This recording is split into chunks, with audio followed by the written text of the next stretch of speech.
From Pacifica, this is Democracy Now!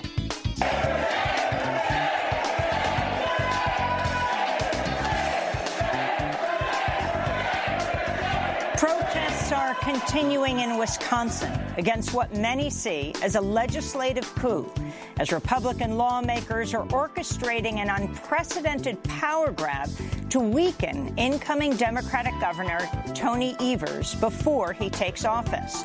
We'll get the latest. Then, as a national day of mourning is declared for the late President George H.W. Bush, we look back at the invasion of Iraq and the propaganda effort waged to build support for it. The second week after the invasion, I volunteered at the Al-Adan hospital. While I was there, I saw the Iraqi soldiers come into the hospital with guns. They took the babies out of the incubators. And left the children to die on the cold floor. President George H.W. Bush went on to cite Nayira's testimony at least 10 times as he made the case for war with Iraq. But her claims turned out to be false. In fact, Nayira was the daughter of the Kuwaiti ambassador to the United States. She'd been coached by the public relations firm Hill & Knowlton. We'll speak with Harper's Magazine's John MacArthur, author of Second Front, Censorship and Propaganda in the Gulf War. All that and more coming up.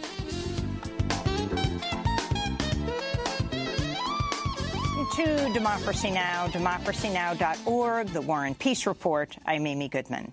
CIA Director Gina Haspel briefed a group of senators Tuesday on the murder of Saudi journalist Jamal Khashoggi.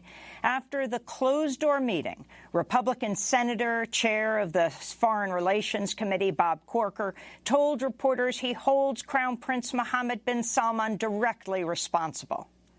I have zero question in my mind that the Crown Prince, MBS, ordered the killing, monitored the killing, knew exactly what was happening, planned it in advance. If he was in front of a jury, he would be convicted in 30 minutes, guilty.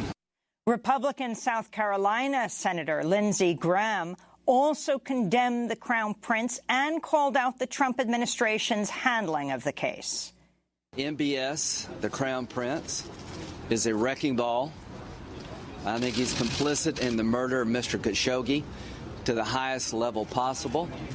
I think the behavior before the Khashoggi murder was beyond disturbing, and I cannot see him being a reliable partner to the United States. Secretary Pompeo and Mattis are following the lead of the president. There's not a smoking gun, there's a smoking saw. The smoking saw Graham is referring to is the bone saw that was reportedly used to dismember Khashoggi's body by Saudi hitmen in the Saudi consulate in Istanbul on October 2nd. CIA Director Haspel's briefing on Tuesday for a small group of senators came a week after the White House reportedly blocked her providing background to all the senators. This comes as the Senate is gearing up for a debate over whether to halt U.S. support for the Saudi-led war on Yemen after senators voted last week to advance a bipartisan resolution on the issue. The war has sparked what the UN calls the world's worst humanitarian crisis, with half of Yemen's 28 million people on the brink of famine. To see our conversation with Senator Bernie Sanders about Yemen and his bill, go to democracynow.org. In a sentencing memo filed Tuesday evening, Special Counsel Robert Mueller said he's not seeking jail time for former Trump National Security Advisor Michael Flynn, citing substantial assistance given to the ongoing probe into Russian meddling in the 2016 election and at least one other investigation. Large portions of the memo were heavily redacted, meaning Mueller's team is continuing to hide details of what it has uncovered. The memo also references Flynn's cooperation in a separate unidentified criminal investigation, details of which were blacked out. Politico is reporting the email accounts of 4 senior aides at the National Republican Congressional Committee were hacked in the lead-up to the 2018 midterm elections. The accounts were reportedly surveilled for several months. The NRCC first learned of the possible attack in April. They informed the FBI and launched an internal investigation, but senior Republican House leaders were not notified. Party officials believe the hack was perpetrated by a foreign agent. In Georgia, Republican Brad Raffensperger has won the runoff to become the next Secretary of State, filling the seat left vacant by Brian Kemp. Kemp, who was declared the winner in Georgia's contentious gubernatorial race, oversaw Georgia's controversial voting practices, which included efforts to suppress votes through the exact match system, which resulted in putting over 50,000 voter applications on hold because of minor discrepancies. Raffensperger is likely to continue many of his predecessors' practices. Last week, groups tied to Kemp's former opponent, Democrat Stacey Abrams, filed a federal lawsuit aiming to overhaul the Georgia election system. Meanwhile, in Wisconsin, the Republican-led legislature has been in session all night in an attempt to pass a series of bills to weaken the power of the incoming Democratic governor. We'll go to Wisconsin after headlines. 15 Congress members are calling for a probe into Labor Secretary Alex Acosta after an explosive report by the Miami Herald details his role in getting billionaire serial sexual abuser Jeffrey Epstein a plea deal in 2008 when Acosta was a U.S. attorney in Florida. The deal allowed Epstein to avoid a federal trial and possible life in prison and effectively ended an FBI probe into the case, which alleged Epstein sexually abused and trafficked dozens of underage girls. Epstein settled a defamation lawsuit against the lawyer of some of his accusers today, avoiding testimonies from survivors who are expected to take the stand in the coming days. A separate case to overturn the original 2008 plea deal is still pending. Meanwhile, an Inspector General report at the Justice Department reveals a senior official sexually assaulted, sexually harassed, and coerced multiple female subordinates and lied about it. The unnamed official was not prosecuted and was allowed to retire. President Trump has designated today a national day of mourning in honor of President George H.W. Bush. The federal government will be shut down, including the post office. Trading on the U.S. Stock Exchange will also be suspended. Funeral services will be held at the Washington National Cathedral. The United States is reestablishing a permanent diplomatic presence in Somalia nearly 30 years after it shut its embassy in Mogadishu in 1991 as the central government collapsed amidst a bloody civil war. Secretary of State Mike Pompeo gave Russia a 60-day deadline to start complying with the Intermediate-Range Nuclear Forces Treaty, known as the INF, before the Trump administration follows through on their plan to withdraw from the agreement. Russia has also previously accused the U.S. of not complying with the treaty. The U.S. withdrawal was set to go into effect this week, but German Chancellor Angela Merkel and other European leaders reportedly convinced the U.S. to temporarily delay their plan. The INF was signed in 1987 and banned all nuclear and non-nuclear missiles with short and medium ranges. Many fear the U.S. withdrawal could spark a new arms race. Last week, the Washington Post reported National Security Advisor John Bolton signed a memo ordering the Pentagon to develop and deploy ground-launched missiles at the earliest possible date. In the West Bank, Israeli forces killed a man during an overnight raid in the city of Tulkarm Tuesday. Local media reports that 22-year-old Mohammed Habali was disabled and was walking with a cane at the time he was shot dead. Surveillance footage appears to show Habali walking away from the soldiers. Another man was wounded. 24 people were rounded up in the raids. In Geneva, United Nations brokered talks open today between the Kingdom of Morocco and the Western Saharan Liberation Movement, known as the Polisario Front, aimed at resolving the 43-year-old conflict. Morocco has occupied Western Sahara since 1975. No other country in the world recognizes its sovereignty over the territory. Thousands of Western Sahara's indigenous people, the Sahrawi, have since been tortured, imprisoned, killed, and disappeared while resisting the Moroccan occupation. This week's talks also include representatives from Mauritania and Algeria. They're the first direct negotiations between the parties since 2012. Sahrawis are demanding a referendum on the status of the territory. Democracy Now! Was able to break the Moroccan media blockade and report from Western Sahara. You can go to our website at democracynow.org to watch our special report, 4 Days in Western Sahara, Africa's Last Colony.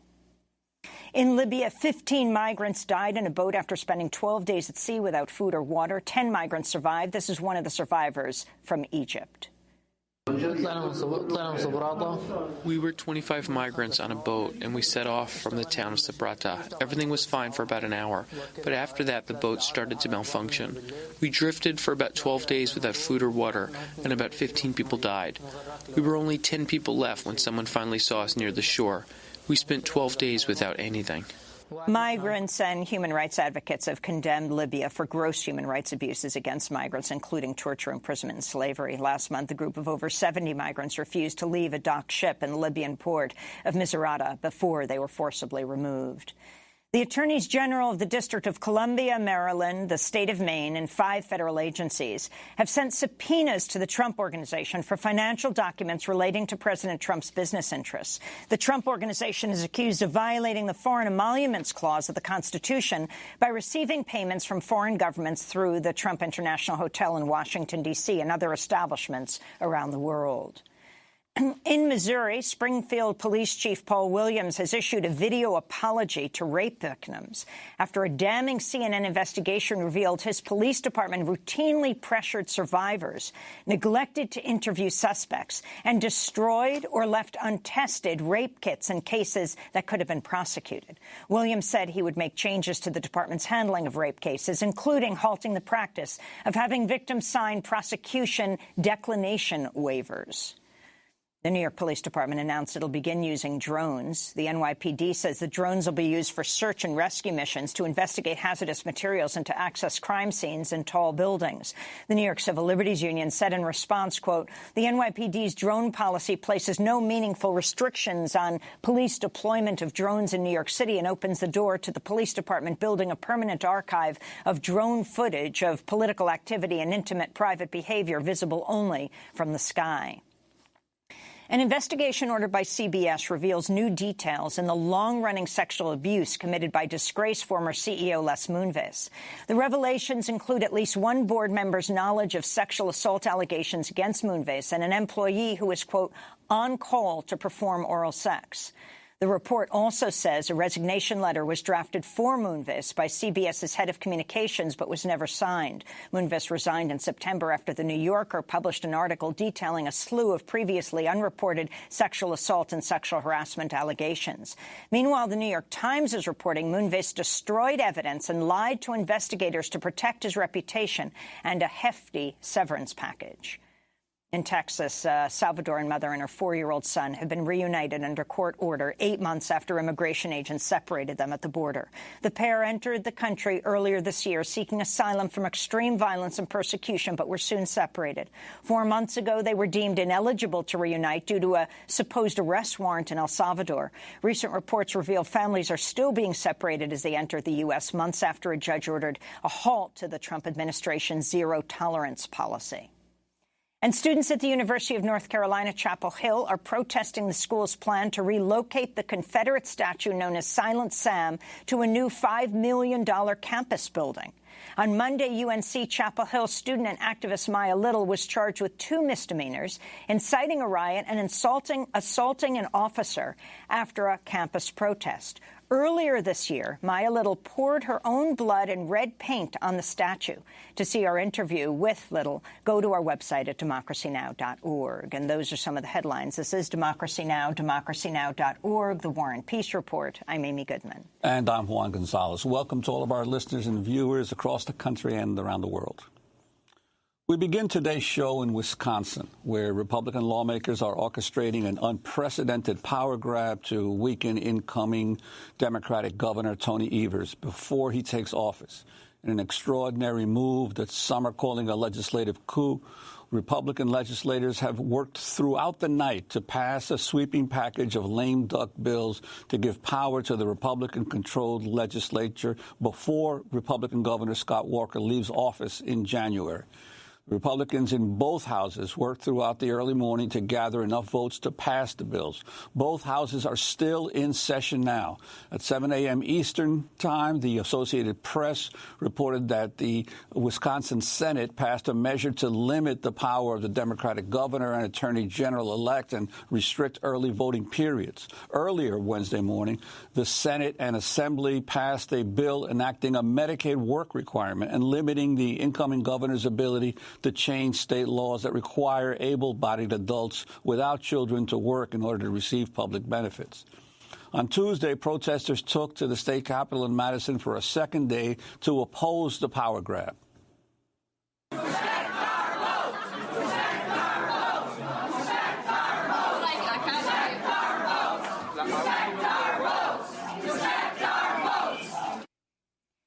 legislature is also considering measures to move up the 2020 presidential primary election to help a far-right judge remain on the state Supreme Court and allow the legislature to sidestep Wisconsin's incoming Democratic Attorney General in certain legal battles. This is Democratic State Representative Chris Taylor speaking Monday. Ever in the history of the state of Wisconsin has there been an extraordinary session convened to take away the powers of a newly elected governor and a newly elected attorney general. Republican lawmakers are making a similar push for power with lame duck bills in Michigan. These actions are in part modeled after a Republican power grab in North Carolina 2 years ago, when the Republican-controlled legislature weakened the incoming Democratic Governor Roy Cooper's ability to appoint cabinet members, among other actions. Well, for more, we're going to Madison, Wisconsin. We're joined by Ruth Conniff, editor-at-large of the Progressive magazine, which is based there. Her most recent piece headlined, "Wisconsin Republicans Make Unprecedented Power Grab, the People Push Back." Ruth, welcome to Democracy Now! I assume you've been up all night, at least the legislators have. What is happening in the Wisconsin legislature?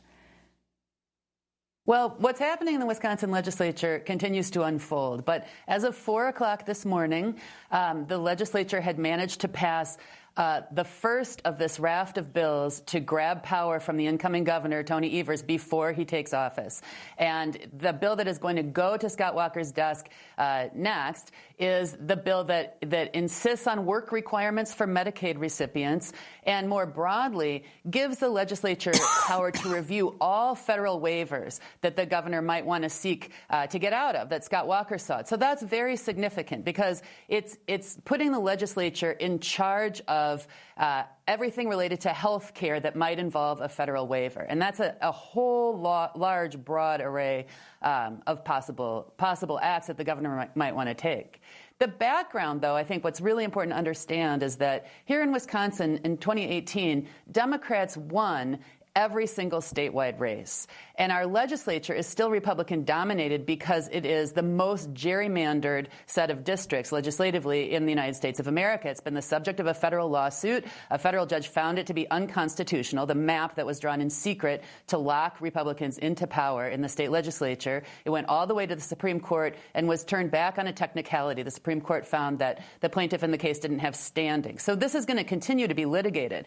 Because of their gerrymandered districts, the Republicans have held on to power in our state legislature, even as they've lost power in every statewide office. So they have called this extraordinary lame duck session in order to ram through a series of measures that basically decapitate the executive branch and give the legislature itself power over an enormous number of things, whether it's agencies, whether it's making the attorney general come to the legislature and specifically to a committee, with a Republican-dominated committee within the legislature to get permission to pursue lawsuits, whether it's settlement money potentially in lawsuits. That's all controlled by the legislature now. And then limiting early voting, which is very significant because Wisconsin had record turnout in 2018. And because of early voting, which the legislature had tried to cut off, and then a federal judge intervened and said, no, it's unconstitutional. There were enormous numbers of Wisconsin citizens who voted early. And the legislature is now, and both houses have passed this, they need to get together on it, but they have limited early voting to 2 weeks. So instead of 6 weeks, as it was here in Dane County, where we had presidential level turnout, they're going to have 2 weeks. And again, it's just an effort to suppress the will of the people and to concentrate power in the state legislature. Well, Ruth, in terms of the limits on the governor's appointment powers, could you get some go into some of the specifics of what is actually happening with some of these agencies? Some of them, they're actually packing with more members that the legislature would have say over? Yes. So, for example, the Wisconsin Economic Development Corporation, which has replaced the Commerce Department under Governor Scott Walker, it's a scandal-plagued agency that hands out gifts to corporations that promise to create jobs. The legislature has taken away the governor's power to appoint the head of that agency. They're still working this out. It still needs to be signed by Scott Walker, but this is where they're going. And there was debate on it as I walked into the studio. They plan to pack the board so that until September, and this is a recent redo, this is as of 4 o'clock this morning, they plan to pack the board with Republican-chosen members so that the governor can't appoint the head of the board anymore, and the Republican legislature controls the makeup of the board. After September, they say it will be balanced. They'll be chosen by legislators from the Democratic Party and the Republican Party. But what they are fundamentally doing is undoing Tony Evers' campaign promise to get rid of this agency altogether, because it has handed out tens of millions of dollars in taxpayer money to corporations that have failed to create jobs. Including, one of those corporations was Foxconn as well. Foxconn, which is it's a big company that our state has given an enormous amount of subsidy money to, and really was a major issue in the campaign because it's a gigantic subsidy for this corporation that is not creating a lot of jobs and hiring people actually from Illinois to make big flat screens that will probably be obsolete shortly. There are a number of corporations that have received tens of millions of dollars from the state of Wisconsin. In this bill that the legislature is pushing through right now, they remove the requirement that those corporations even demonstrate that they're creating jobs. That was a requirement that they were failing to meet, and it's the reason that the public is so up in arms against this Wisconsin Economic Development Board. It's going to continue to exist. The Republicans are going to pack the board, and now they're going to take away the requirement that the corporations they give money to, taxpayer money to, even show that they're doing anything in exchange for that money. But Foxconn will be the reason why the governor of Wisconsin, Scott Walker, lost. I mean, the touting of Foxconn coming to Wisconsin and then people recognizing how much it would actually cost them. And Ruth, before we go on, for people who aren't familiar with Wisconsin politics, I mean, we were there in 2011, the massive protests that were held on the Capitol grounds against Scott Walker going after the public unions, the significance of what Walker is doing in just having been defeated in his race. Yes, it is really a replay of 2011 when we saw those historic protests. What is happening is, similarly, the public is shocked to find out that our legislature in the middle of the night is ramming through a series of anti-democratic measures. A lot of people have come out to the Capitol. There were more than 1,300 members of the public who, when they found out late on Friday afternoon that this series of bills was going to be pushed through in this extraordinary lame duck session to limit the powers of the governor and attorney general before they could even take office, turned out at the Capitol, registered against the bills. They all of the people who came out, all 1,348 registered against the bill, except for one. There was one person in favor, testified all night long in dramatic hearings. And then when they were locked out of the chamber by Republicans who wanted to keep the public out, were pounding on the doors and chanting. There was a huge rally outside the Capitol. It was very reminiscent of 2011. And the same thing is at stake here. It is really a cabal of people in our state legislature trying to seize power and consolidate power for themselves and override basic democratic processes. In 2011, they ignored the open meetings law and they rammed through legislation without giving Democrats time to consider it. And now what's going on is very similar. 80 appointments. Governor Scott Walker has made 80 appointments in this extraordinary session since Monday without any public hearings and without any disclosure of their financial interests. So he is packing the University of Wisconsin Board of Regents. He is packing the Public Service Commission. He is packing the Wisconsin Economic Development Board with his friends and cronies before the new governor can come in. And this is expressly against what was discussed in the campaign. The people of Wisconsin elected a Democratic governor who was very clear he was going to eliminate that Economic Development Board and he was going to expand access to health care. That one of the things the legislature has done is to make sure that the new attorney general does not have the power to withdraw Wisconsin from a federal lawsuit that opposes the Affordable Care Act. So there's just a huge effort here to prevent the will of the people from being enacted by this new administration. And Ruth, what's happening in Wisconsin is not just happening there. In Michigan, Republican state legislators have also introduced several bills designed to clip the powers of the governor, attorney general, and secretary of state after Democrats took all three offices in the midterm elections. One bill would allow the state legislature to get involved in any state legal proceedings which historically fell to the governor and the state attorney general. So it seems that if Wisconsin succeeds, there are going to be other states following in its footsteps.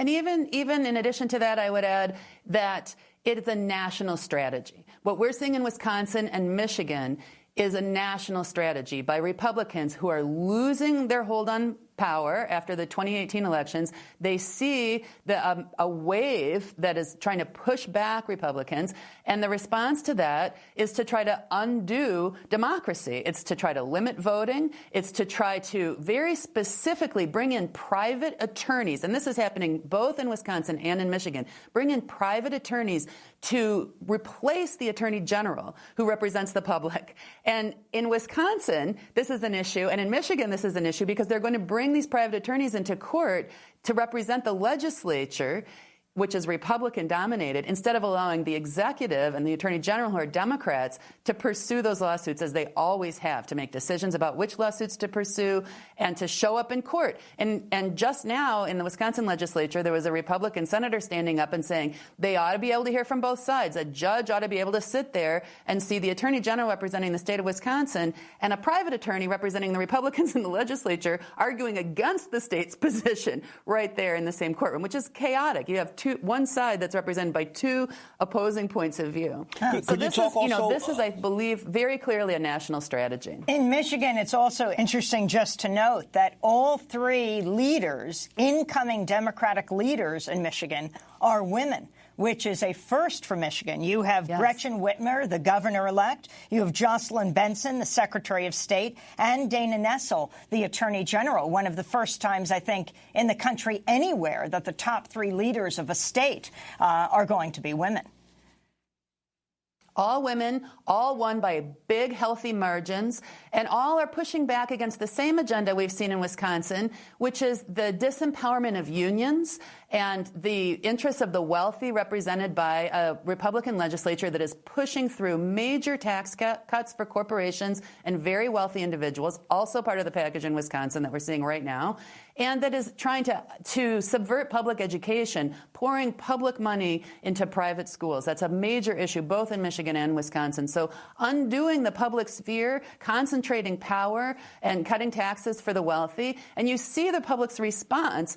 Looking at what's happened over the last 8 years here in Wisconsin, we see our roads crumbling. We see people losing access to health care. We see our schools suffering from massive budget cuts. And the public has really spoken on this. And they've asked to remove Scott Walker from office. They've elected Democrats at every level, and they're ready for a more humane state and a better future. And instead, what we're getting is an enormous number of private attorneys who the Republicans in the legislature now want to hire to represent committees and members of the legislature and legislative staff to do their business in secret, to hold negotiations that could be subject to attorney-client privilege when it comes to lawsuits that are filed against the state or decisions that the Attorney General would want to make but would have to consult with the legislature about lawsuits that he would pursue. So you see this secrecy and a lot of public expenditure on private attorneys in order to concentrate power for these Republicans and their wealthy friends. Ruth, and in terms of public expenditures,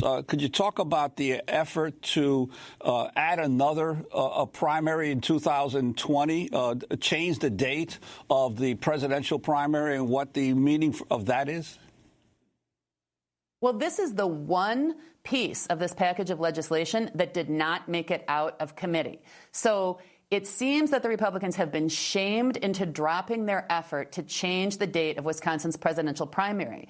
And what's interesting about it is there is a Republican incumbent judge on the state Supreme Court, and we elect our state Supreme Court justices here in Wisconsin. He was appointed by Scott Walker, and he will have to face the public in an election that will come up at the same time that we're holding a presidential primary. So what the Republicans did was to propose moving the election for the state Supreme Court off the date of the presidential primary. So they would hold two elections in very quick succession at enormous expense with potentially overlapping early voting. This is the origin of curtailing early voting, to make sure that you can't go and vote for your presidential candidate in the primary and also vote for that state Supreme Court justice. There was so much news about this and so much protest that it never made it out of the Joint Finance Committee. That doesn't mean it won't come up again on the floor. And it's starting to get light outside, so maybe they won't try to include that in their package now. But I think what what that shows, first of all, they were willing to spend $7 million over the objections of nearly every single local election official in the state to separate these elections for no reason except to protect a Republican justice from facing a high turnout electorate. And I think what it really shows is that public pressure and really bad national headlines shamed the Republicans into ramping that back. And what we're seeing now is, they have been readjusting these bills as they work through the night. They were still writing bills, rewriting bills, and trying to get their caucuses together at midnight. And at 4 o'clock, they began to bring out new versions of these bills. So for now, it seems like Wisconsin is going to go ahead and have one election in the spring that will include the presidential primary and the Supreme Court race. And, these are legislators voting. So in the new session, a new set of legislators can vote. Is there any way this could be turned back? Well, the Republicans, this is what you have to understand about Wisconsin. The Republicans, although they lost overwhelmingly, and they lost every single statewide race in 2018, they held on to power in the legislature. There's been virtually no change in the makeup of both houses of the Wisconsin state legislature. And the reason for that is that although many more Wisconsinites voted Democratic than Republican in 2018, the Republicans actually picked up some seats in the legislature because they have drawn a map in which they have gerrymandered their districts so that they have packed all the Democrats together in one small district, and they have stretched out the Republican districts to include every Republican they can find in their area. And this has been the subject of a federal lawsuit, and the federal judge ruled against Wisconsin, said it was unconstitutional. The Supreme Court on appeal turned it back to the federal court. So this will come up again. And then the big threat for Republicans in Wisconsin is that in 2020, after the census, they're going to have to draw new maps. And those new maps are going to have to pass an executive who is a Democrat. So they will not be able to do what they did in 2010, which is to go into a back room in a law firm that was friendly to Wisconsin Governor Scott Walker, draw secret maps, and then ram them through, only to be found that they were unconstitutional. And that's where I think all of the things that the Republicans in Wisconsin are doing now will come back to bite them. And just like Republicans across the country, they're facing a demographic wave that's against them. They're facing popular opinion that's against them. And they're doing everything they can to consolidate and hang on to power at the last minute. But ultimately, they will have to face the voters. And so this legislature is not going to change in this session. And they're going to try to run the state and take powers away from the governor. But they are not. It is a bad long-term strategy. And I spoke to many Republicans who came out to the Capitol to say they would never vote Republican again after watching this kind of self-serving behavior. So they're losing their own constituents with these maneuvers. Ruth Conniff, we want to thank you for being with us, editor-at-large of the Wisconsin-based magazine The Progressive. Her most recent piece we will link to, Wisconsin Republicans Make Unprecedented Power Grab, The People Push Back. When we come back, Rick MacArthur, author of Second Front, Censorship and Propaganda in the Gulf War. We look back at George H.W. Bush's legacy when it comes to the Gulf War. Stay with us.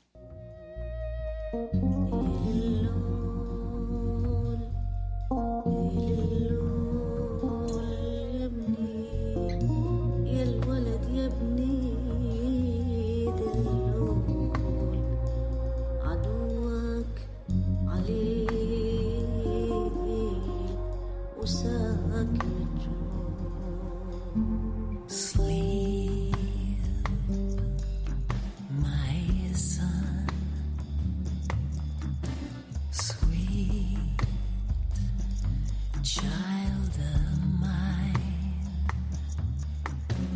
soft as summer breeze, calling your name. Don't be afraid. Sleep, my son, sweet. Sleep, my child, an Iraqi lullaby. This is Democracy Now!, democracynow.org, The War and Peace Report. I'm Amy Goodman with Juan Gonzalez. Well, a national day of mourning has been declared following the death of former President George H.W. Bush, who died Friday at the age of 94. The post office and other federal agencies are closed for the day. A funeral service for Bush is being held today at the Washington National Cathedral.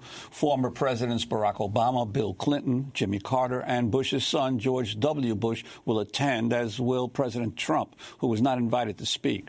Former Florida Governor Jeb Bush explained why President Trump was not speaking by saying, quote, "It's because we have a unique circumstance here. My brother was president, first dibs," as we used to say. A second funeral will be held on Thursday in Houston, where George H.W. Bush will be buried. Well, we continue now to look back at the legacy of the 41st president. Bush only served one term in the Oval Office, but the blowback from his 1991 invasion of Iraq is still being felt today.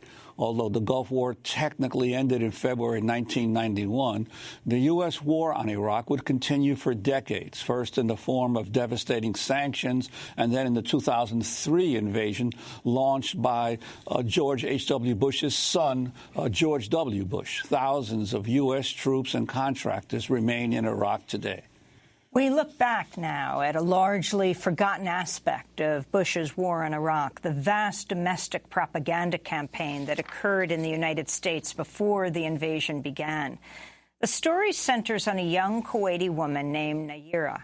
On October 10th, 1990, the 15-year-old girl gave riveting testimony before Congress about the horrors inside Kuwait after Iraq invaded. Mr. Chairman and members of the committee, my name is Nayira, and I just came out of Kuwait. My sister, with my 5-day-old nephew, traveled across the desert to safety. There was no milk available for the baby in Kuwait. They barely escaped when their car was stuck in the desert sand, and help came from Saudi Arabia. I stayed behind and wanted to do something for my country. The second week after an invasion, I volunteered at the Al-Adan hospital with 12 other women who wanted to help as well. I was the youngest volunteer. The other women were from 20 to 30 years old. While I was there, I saw the Iraqi soldiers come into the hospital with guns. They took the babies out of the incubators, and left the children to die on the cold floor. It was horrifying. I could not help but think of my nephew. Nayira's testimony was rebroadcast across the country and marked a turning point in public opinion on going to war. President George H.W. Bush repeatedly cited her claims. They had kids in incubators, and they were thrown out of the incubators so that Kuwait could be systematically dismantled. 3 months after Nayira testified, President George H.W. Bush launched the invasion of Iraq. But it turned out Nayira's claims weren't true. No human rights group or news outlet could confirm what she said. It also turned out Nayira was not just any Kuwaiti teenager. She was the daughter of the Kuwaiti ambassador to the United States, Saad Nasir al-Sabah. She had been coached by the public relations firm Hill & Knowlton, which was working for the Kuwaiti government. We're joined now by the journalist who first revealed Nayira's identity, Rick MacArthur, the president and publisher of Harper's Magazine, the author of the book Second Front, Censorship and Propaganda in the 1991 Gulf War. I mean, so, you know, as we said, this is as a turning point. You have this teenager, this girl saying she witnessed this, that Iraqi soldiers came into Kuwait and ripped babies out of Kuwaiti incubators.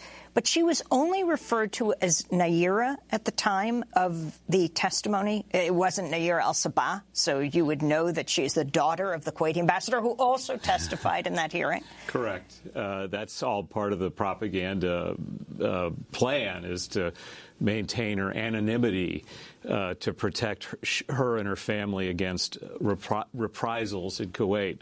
That was the cover story.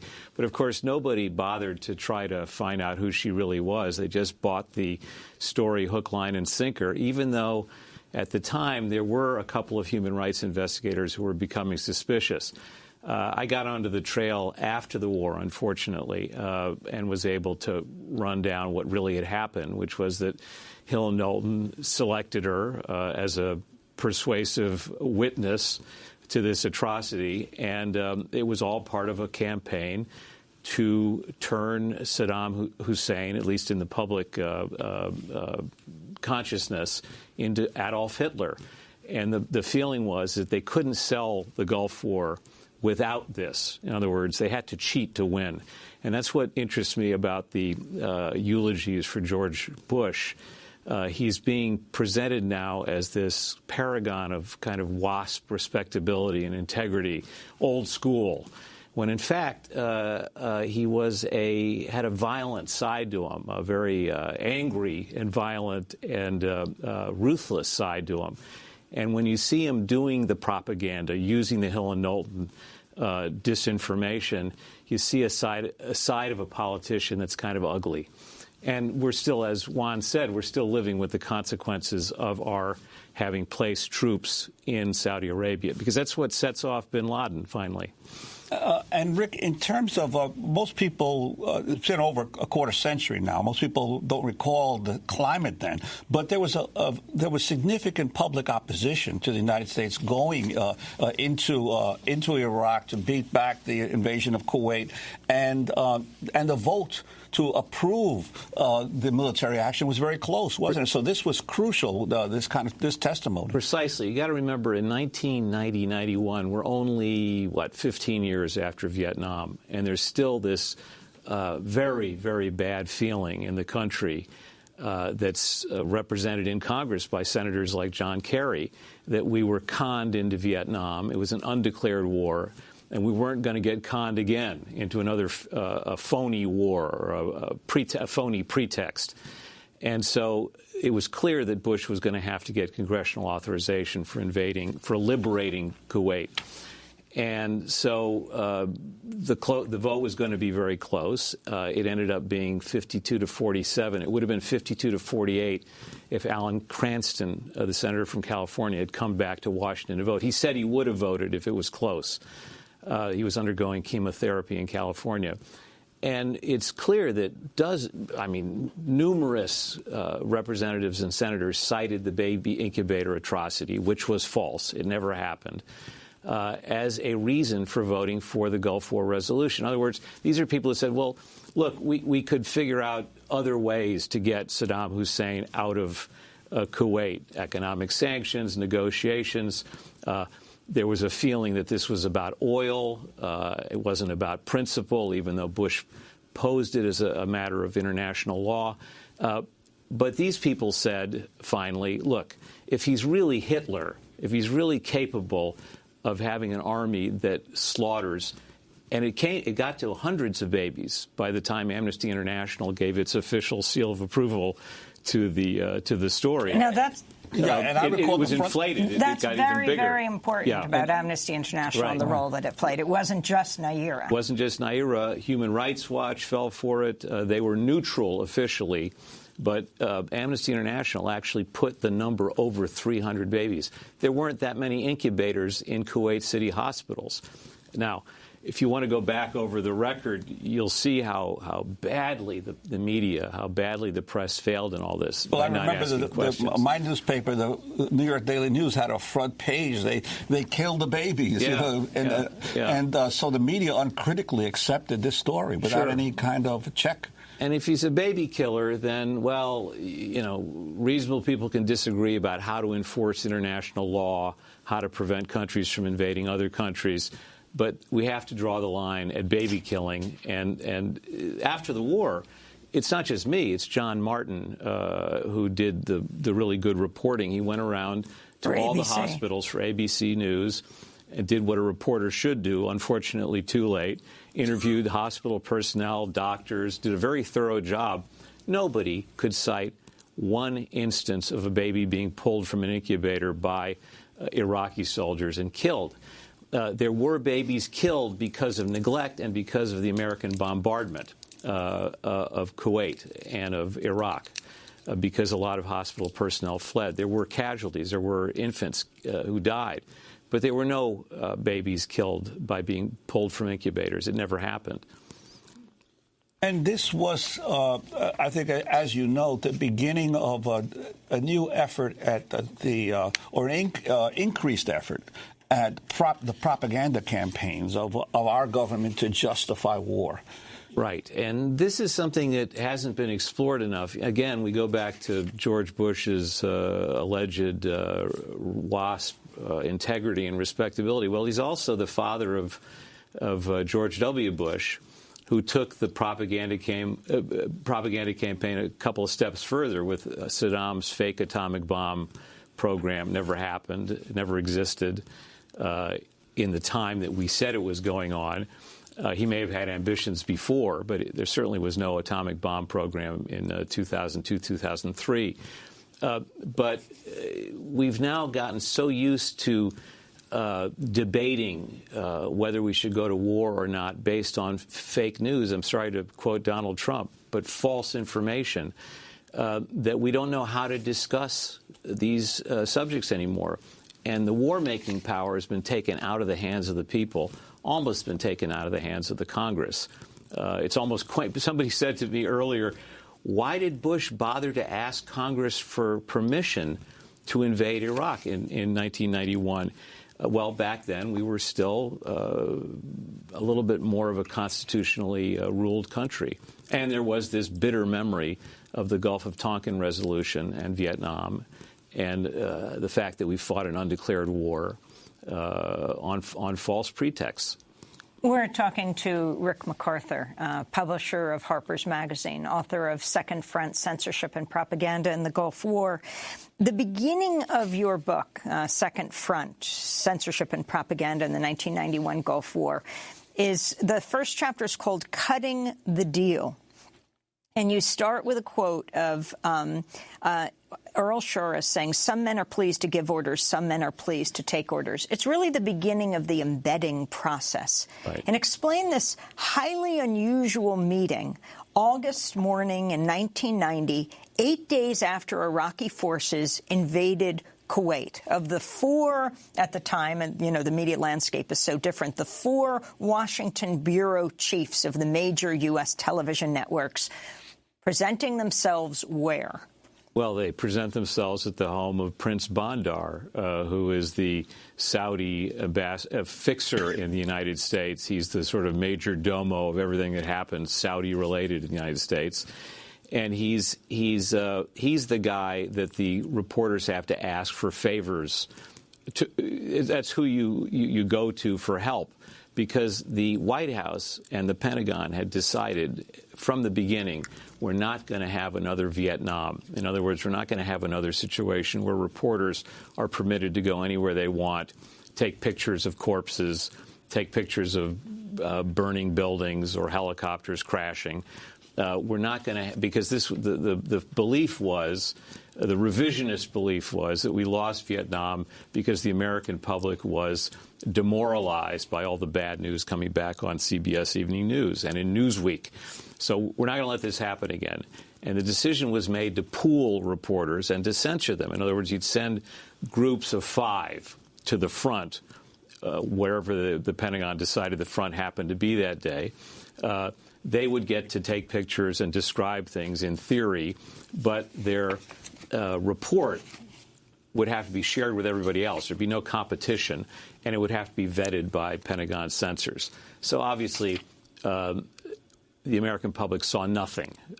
The reporters were permitted to see nothing, and it was a kind of comical, finally, to see hundreds of reporters in Dhahran, which is where the press center was, recycling censored reports from the front, which showed nothing. There were 2 or 3 honorable reporters, Chris Hedges, Bob Simon of CBS, who went off the reservation, so to speak, and saw a little bit. But these were the exceptions. Susan Sachs from Newsday was another person who tried to do a good job. Didn't they go to the Saudi ambassador's home, sent there by the Bush administration, even though the Bush administration was sending soldiers into Saudi Arabia? When it came to the press getting permission, they said, you'll have to get permission from Saudi Arabia. Well, this was a way to lobby the Saudis for favors. It was still going to be the Pentagon that decided who got to go where when. But the feeling was among the networks was if we can get Prince Bandar to cut us some, give us some, do some favors for us, cut us some slack, maybe he can use his influence with the Bush administration to give us better access than the competition. And this brings us back to the present day. I mean, we're in bed with the Saudi Arabians, going back a long way. And the idea of the American media begging for favors from a Saudi prince, well, it's an ugly image. And it also speaks to the hypocrisy of the American media back then and still today about the First Amendment. I mean, there were a group of us that sued the Pentagon. Sidney Schanberg and The Nation and Harper's Magazine, we sued the Pentagon over this. We lost, and over the censorship plan. But for the most part, Katharine Graham, Sulzberger, the heads of the networks, they didn't do anything. That's all in my book also. You can see what they said about it. We're talking to Rick MacArthur, publisher of Harper's Magazine, author of Second Front, Censorship and Propaganda in the Gulf War. We'll be back with him in a minute.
And the corridor.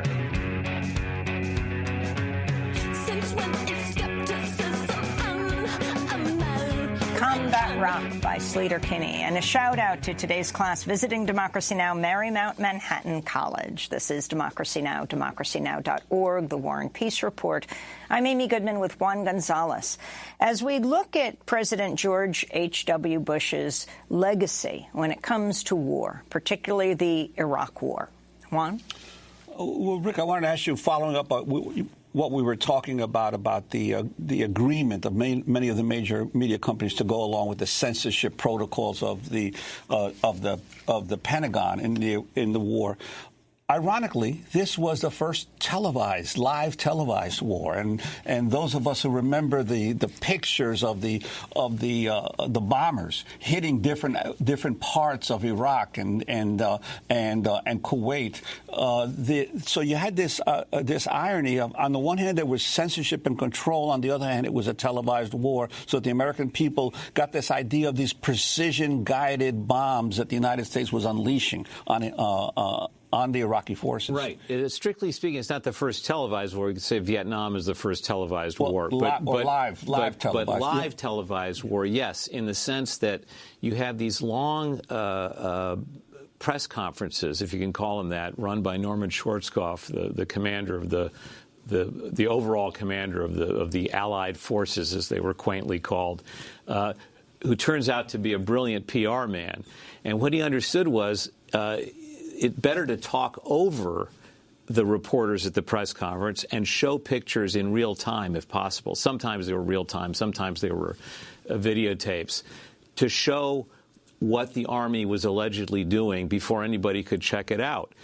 So he brilliantly, I mean, it looks very old-fashioned. He's got a television set up on the stage in Dhahran showing allegedly precision-guided precision missiles hitting their targets every time to give people the feeling that the American Army is invincible. Let's turn to the U.S. military commander in charge of Iraq who you're referring to, General Norman Schwarzkopf. During a news conference January 31st, 1991, he explains how the U.S. has been targeting Iraq's Scud missiles.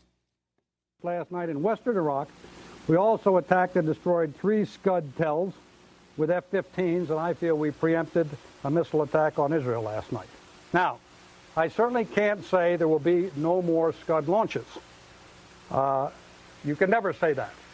But I have a high degree of confidence that we're getting better and better at our ability to find them, and I think this tape speaks for itself in our ability to find them and destroy them.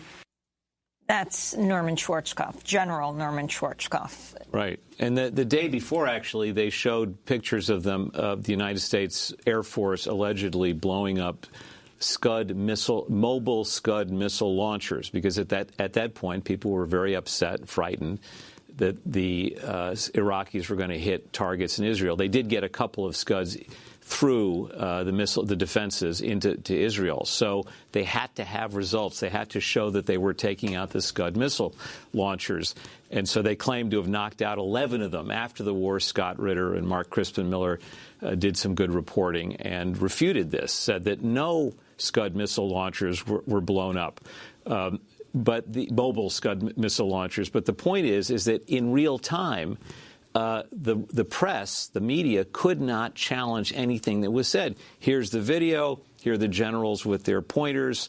How can you argue with this? And there's nobody on the ground, no reporters in the field who can verify anything or contradict anything. It's not easy, even under the freest circumstances in wartime, to confirm or refute what the government says. But there's zero chance in this war. So the American public gets the impression that it's a clean war, a sanitized war. We're hitting every target. One of the great statistics to know is that 93% of the tonnage dropped on Iraq and Kuwait in the Gulf War was conventional dumb bombs, most of them from Vietnam-era B-52s. Only 7% of the tonnage fired were laser-guided missiles, which is what they're talking about here. So it's possible to say that it was under George Herbert Walker Bush that the United States government perfected the propaganda control of media coverage of the war. Yes, and none of these things are new. In other words, if you go back to World War I, you've got Belgian babies were being bayoneted by the Germans. I mean, it's an old propaganda trick. So killing babies has been used before, but in terms of actual technical sophistication, using the latest media technology to subvert democracy and to manipulate people and to make them feel good about the war, ultimately. Schwarzkopf, CENTCOM, Pete Williams at the Pentagon, and the Bush administration, this was the pièce de résistance.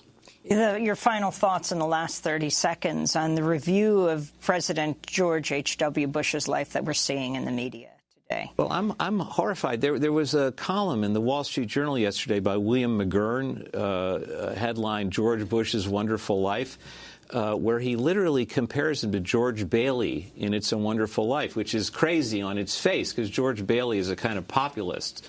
He's opposed to the power of Mr. Potter and his bank and so on and so forth.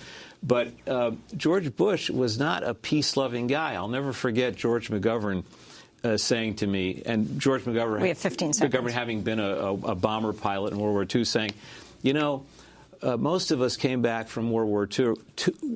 Most of us who came back from World War II had had enough. Bush didn't get enough. Didn't get enough violence.